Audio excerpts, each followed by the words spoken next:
Magandang hapon po sa inyong lahat. Narito na po ang resulta ng loto ngayong 2 p.m. draw, August 13, 2026. Para sa mga games na 2D Lotto at 3D Lotto. Para sa 2D Lotto, ito po ang winning combination.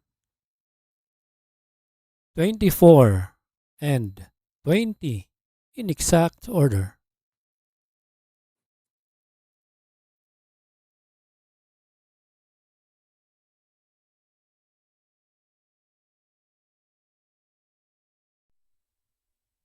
Kung bago ka pa lang sa aking channel, pwede kang mag-like, share, at subscribe para updated kayo sa mga PCSO lottery results araw-araw.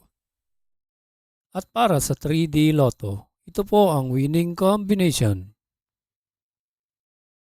3, 1, and 7 in exact order.